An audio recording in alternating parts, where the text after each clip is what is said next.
早前徐子珊出鏡慶祝馬來西亞某火鍋店開業5週年，唔少網友都喺度猜測呢間火鍋店應該係徐子珊嘅好友開嘅。徐子珊則親自錄製咗一段10幾秒嘅短視頻慶祝，只見佢喺視頻入邊着住一件藍色嘅衛衣，一頭標誌性嘅長髮，企喺某河邊，相當悠閒同埋隨意。唔知道係唔係遠離屏幕已經4年幾嘅時間，徐子珊錄製視頻嘅時候，居然全程戴住墨鏡。睇到新鮮嘅徐子珊，好多網友都特別激動。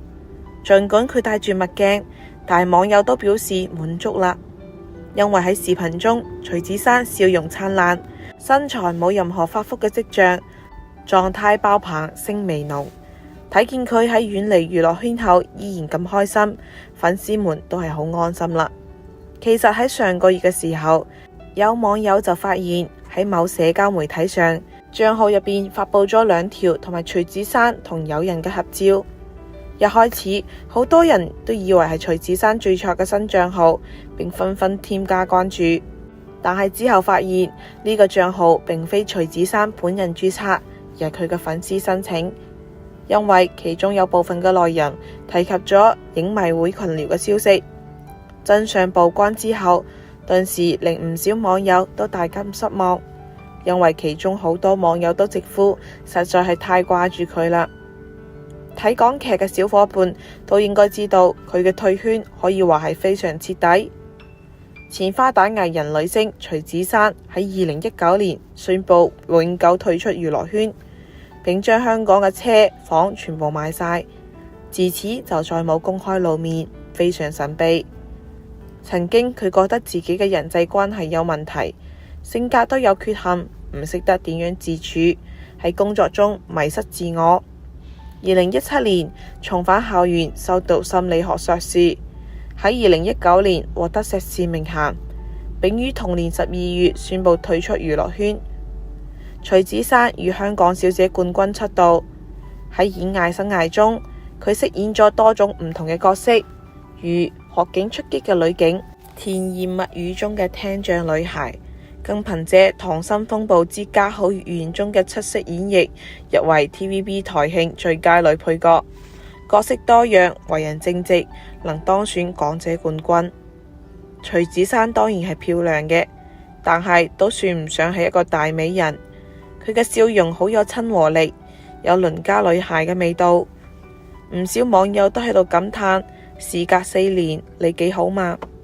當年嘅徐子珊喺退出娛樂圈前接受咗媒體嘅訪問，佢話自己就好似戴住面具喺度生活，平時面上唔小心生咗一粒痘痘都覺得有錯，就覺得活得特別攰。但係真實嘅退圈內幕又係點樣嘅呢？徐子珊出道比較遲，佢係喺25歲嗰年參選香港小姐奪冠後先正式出道嘅。但係喺當時嘅香港娛樂圈，徐子珊嘅長相並唔係傳統意義上嘅嗰種大美人，最多就係一個氣質佳、身材好、有親和力嘅女藝人。儘管佢嘅容貌唔係最好睇嘅，但係佢卻係最有個性嘅嗰一個，演技都係好好嘅。佢嘅性格比較爽朗同埋灑脫，喺眾多嘅圈內演員中都係非常少見嘅。當時嘅香港演藝圈，好似徐子珊呢個類型嘅女明星，可以話係寥寥無幾。再加上嗰陣時大眾都中意清純嘅玉女形象，徐子珊卻喺電視劇入邊扮演一啲惡女角色，因此佢嘅觀眾緣係根本收割唔起身。溏心系列入邊，徐子珊飾演嘅盧嘉美，為咗利益，佢做咗許多壞事，觀眾睇咗之後都想衝進屏幕跟住教訓佢。而到咗前行狙擊入邊，佢更係化身反派律師，要塑造出一個不折不扣嘅壞女人形象。要知道呢啲人設本身就已經非常唔討人喜歡啦，無奈佢嘅演技又十分傳神，觀眾們往往會入戲太深，直接對影視劇角色嘅厭惡轉移到演員本人。喺出道後嘅好長一段時間入邊，佢嘅觀眾緣都幾乎跌到咗谷底。幸而佢通過咗自己嘅不懈努力，最終成功換嚟咗一點點認同。佢喺2010年《雷霆掃毒》入邊飾演最可憐嘅女主角陳家碧，令一大波觀眾感激涕零。而都正係呢個角色，都令佢榮獲咗我最喜愛嘅電視女角色獎。上台領獎嘅時候，徐子珊一邊流淚一邊表示，最喜愛呢個詞對佢嚟講一向都係好遙遠嘅。佢自己都知道，出道咁耐以嚟，可能自己唔係特別受觀眾嘅喜愛。佢冇諗到自己會獲得呢份殊榮。佢一直知道自己嘅觀眾緣唔好，但係佢都有努力去證明自己，比邊個都渴望得到觀眾嘅認同同埋鍾意。其實喺現實中嘅徐子珊係娛樂圈少有嘅人間清醒。面對網友層出不窮嘅負面評論，佢絲毫唔會介意，睇得好開。面對唔好嘅評價，甚至惡意嘅謾罵，佢都一笑而過。可能係咁多年啦，佢都已經漸漸習慣啦，着咗厚厚嘅盔甲，將自己保護得特別好。如果唔係，邊有一個女仔會唔介意人哋話自己生得醜呢？對於結婚呢件事，佢覺得結婚唔係一個必須要做嘅事情，仲坦言自己曾經有過相睇嘅經歷。對方係一個外國人，係佢媽媽一起工作嘅同事介紹嘅。當時兩個人仲一齊去台灣嘅景點遊玩咗一圈。喺遊玩嘅過程中，徐子珊遇到咗一班粉絲拉住佢影相，跟住嗰個相親對象仲因此被嚇到咗。後尾肯定都冇成，可能對方介意自己嘅公眾人物身份，接受唔到自己嘅隱私被時刻關注。畢竟唔係邊個都有勇氣同一個明星拍拖。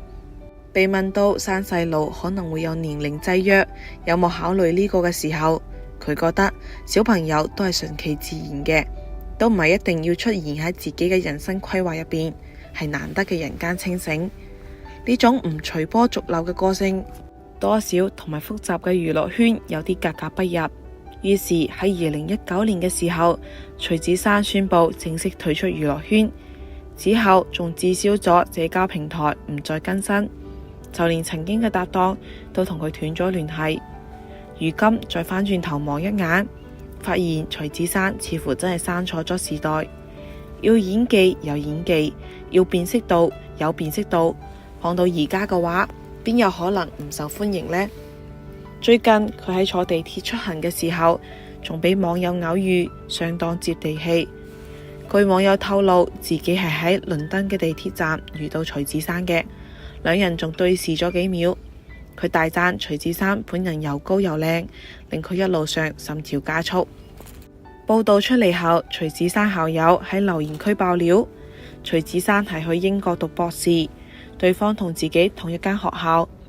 徐子珊喺學校冇明星光環，同普通人一樣，平時出入飯堂根本冇人會理。當時有傳佢要到歐洲繼續升學追夢，為咗專心讀書，佢仲賣咗房同埋車。然而受不可抗力嘅影響，佢嘅計劃一度擱置。盡管計劃被迫擱置，徐子珊都冇再接戲揾錢，而係過住深居簡出嘅生活。佢被影到一個人逛超市，嗰一日佢嘅打扮非常樸素，又戴住大大嘅口罩，差啲令人認唔出。發現記者跟拍後，佢火速轉身離開。不過佢冇同圈中人斷絕來往。2021年嘅4月，佢曾經現身關禮傑妻子梁安娜嘅生日會，同梁安娜以及歐陽震華嘅妻子傅潔嫻親密合影，睇得出彼此嘅關係好唔錯。舊年3月，飾演近2年嘅徐子珊突然盛裝出席慈善活動，引嚟咗外界嘅討論。唔少人懷疑佢係想重新復出。如今徐子珊被爆已經去咗英國讀博士，睇嚟佢舊年出席活動只係想做善事。講真，人生有好多條路可以選擇。既然徐子珊唔想再做藝人，咁作為旁觀者都應該送上祝福俾佢，希望佢學而有成。徐子珊咁多年嚟一直都喺度努力讀書，唔單止喺香港大學修讀心理學碩士，同時仲因為個人興趣修讀緊珠寶相關嘅課程，甚至仲創立咗自己嘅珠寶品牌。目前徐子珊已經買咗香港嘅房產，移到歐洲生活。今年年初嘅時候，就有熱心網友曾經喺歐洲某個國家嘅地鐵上偶遇過徐子珊。正如網友感嘆咁樣，年少不知子珊好。當年徐子珊喺 TVB 5位花旦中嘅路人緣確實唔算好，可能同佢演過唔少壞女人嘅角色有關。但係如今 TVB 有個徐子珊咁樣演技好、有特色嘅花旦，高層同埋觀眾估計發夢都會笑醒。最後祝福退圈嘅徐子珊生活幸福，一切都好。今日嘅故事我哋就講到呢度，我哋下期再見。